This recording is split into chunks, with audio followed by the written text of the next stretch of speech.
Pandangan saya, UMALY ini telah salah menginterpretasikan undang-undang dan semangat raja perlembagaan dan bersifat biadab memfitnah tuanku. Ulasan Cina. Salam sejahtera. Tuanku telah membuat keputusan dan bertitah bahawa darurat tidak akan dilaksanakan dan menyeru agar ahli-ahli politik berhenti politiking dan bersatu untuk meluluskan bajet 2021. Ada juga pihak yang kata tuanku ni tidak berhak untuk berbuat demikian.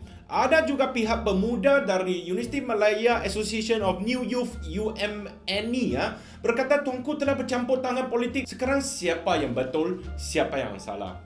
Pertama sekali, daulat tuanku.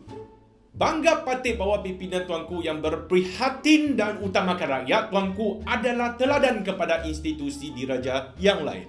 Nombor dua, salah satu fungsi khas institusi diraja perlembagaan adalah untuk menjalani check and balance supaya seseorang pemimpin kerajaan yang dipilih rakyat tidak melakukan sesuatu yang melangkaui kuasa, menjadi diktator.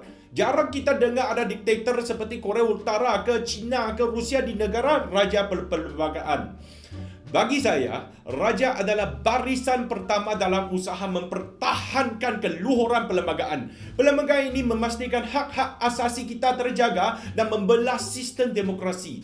Tuanku adalah pelaksana dan pembelah perlembagaan ini. Ketiga, kini COVID melanda Malaysia dan rakyat hidup dalam sengsara. Banyak yang kehilangan kerja, ada yang kehilangan air, ada juga yang tidak mampu membeli makanan. Tabah pula terdapat pergolakan politik di atas sana yang rakyat sudah rasa muak terhadap politiking oleh ahli-ahli politik tak kira dari parti manalah.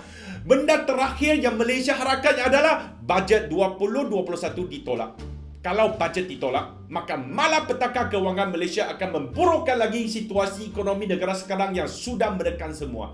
Darurat juga tidak diperlukan. Kalau darurat mungkin akan menakutkan pelabur asing yang tidak memahami keadaan sebenar dan selanjutnya memburukkan ekonomi negara kita yang telah buruk.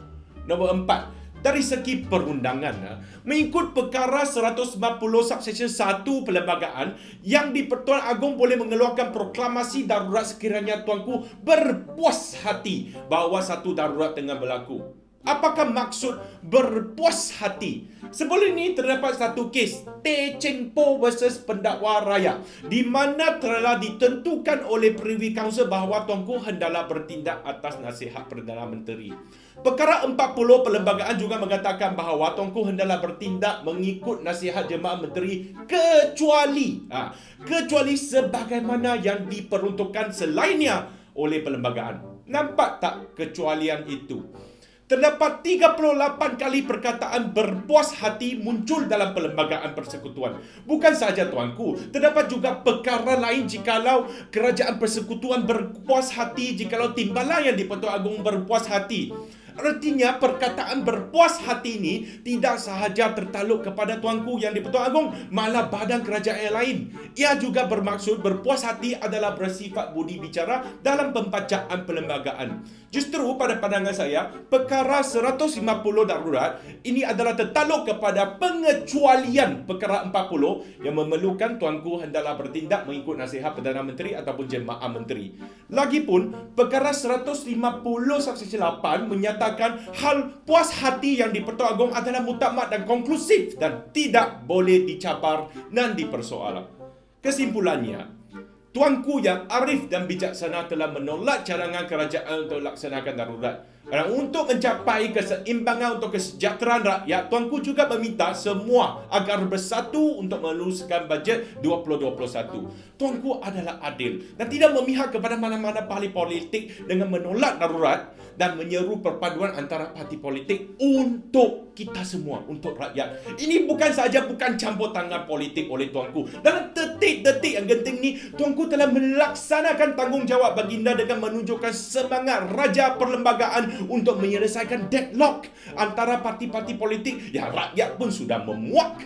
Tuanku telah menunjukkan kelebihan sistem raja perlembagaan di mana masa inilah tuanku seharusnya menggunakan budi bicara berpuas hati yang diperuntukkan dalam perlembagaan untuk menyelesaikan masalah politik yang akan membebankan rakyat. Pandangan saya, UMANY ini telah salah menginterpretasikan undang-undang dan semangat raja perlembagaan dan bersifat biadab memfitnah tuan. Saya cadang kepada UMANY untuk memohon ampun daripada tuanku.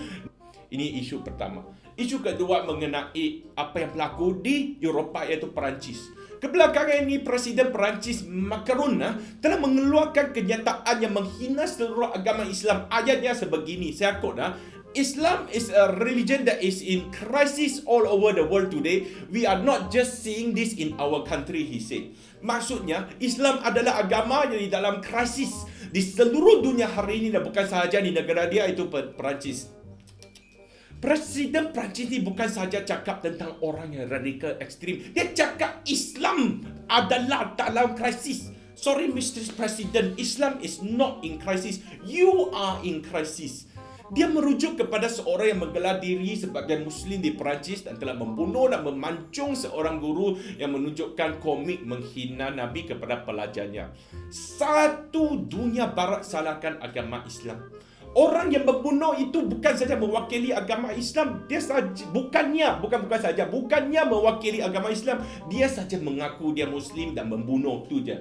Sebelum ini terdapat banyak paderi Katolik yang terlibat dalam kes liwat budak lelaki. Itu pun banyak kes yang terbukti berlaku.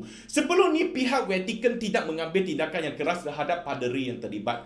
Itu bukan perbuatan seorang dua. Itu adalah perbuatan yang cover up oleh sebuah institusi besar. Tak nampak pula sedunia mengkritikkan agama Katolik itu. Mereka hanya kritik paderi yang terlibat dan pihak Vatican, tetapi tidak mengkritik seluruh agama seperti mana mereka kritikkan Islam oleh perbuatan seseorang atau dua. Tak nampak mereka kata Katolik is in crisis. Mereka juga tidak mengambil kira bahawa Nabi telah dihina atas nama kebebasan bersuara. Kebebasan bersuara ada batasannya. Tanpa batasan sempadan, artinya seluruh dunia. Orang yang membunuh cikgu itu dia salah. Orang yang menghina Nabi dia pun salah. Islam langsung tidak bersalah. Ini pandangan Apit. Okey, ketiga Apit nak cerita sikit tentang cara pilihan raya di Amerika Syarikat. Cara pilihan raya presiden di US adalah berlain daripada semua negara lain. Sistem pemilihan presiden mereka dinamakan Electoral College. Electoral College ni dia bukan siapa jadi presiden kalau terdapat banyak undi. Itu popular votes. Dia undi ikut negeri. Kesemuanya 52 negeri di Amerika. Setiap negeri ada nombor elektor yang berlainan. Apa itu elektor? Apa? Sebenarnya dalam pemilihan presiden Amerika Syarikat, kamu undi elektor ataupun pemilih. Dan elektor ini akan mewakili kamu untuk undi presiden. Setiap negeri ada jumlah elektor yang berlainan. Jumlah itu ditentukan oleh apa? Oleh jumlah congressman ataupun seperti kita jumlah ahli Dewan Rakyat campur 2 senator. Saya bagi contoh, kalau Electoral College berlaku di Malaysia, negeri Perlis ni ada 3 kerusi parlimen dan 2 senator. So negeri Perlis kalau Joe Biden dapat lebih daripada 50% jumlah pengundi di Perlis, maka dia akan dapat 5 undi elektor. Johor ada 26 kerusi parlimen dan 2 senator. Kalau Trump dapat 50% jumlah pengundi di Johor, maka dia dapat 28 elektor. Terdapat 13 negeri dan wilayah persekutuan di Malaysia, maka ada 28 senator campur 222 ahli parlimen, campur sekali 250 elektor. Kita tak kira senator dilantik persekutuan sini ya. Kita kira lantik negeri saja. Siapa yang dapat lebih daripada 125 undi elektor, dia jadi presiden di Malaysia. Itu contoh saja. Sekarang jumlah elektor di US adalah 536 dan siapa lebih daripada 270 dia jadi presiden Amerika. Pernah beberapa kali berlakunya jumlah undi pemenang PR Parlimen Amerika adalah kurang daripada elektor. Contohnya 2016, Hillary Clinton dapat 48.2%, manakala Trump baru dapat 46.1%. Hillary dapat 2.8 juta lebih daripada Trump, tetapi elektor Trump dapat 308, Hillary dapat 200 lebih saja. Salah satu sebab mereka buat sebegini adalah untuk kepentingan negeri. Kalau kita ikut undi popular, mungkin calon akan fokus negeri populasi besar dan tidak menghiraukan negeri-negeri populasi kecil seperti Hawaii. So, apakah pandangan anda? Kamu nak presiden Amerika punya electoral college ke? Kita punya Parliament first past the post. Bagi tahu cadangan anda, pandangan anda kepada Apek Cina. Sekian saja. Terima kasih kerana menonton ulasan Apek Cina.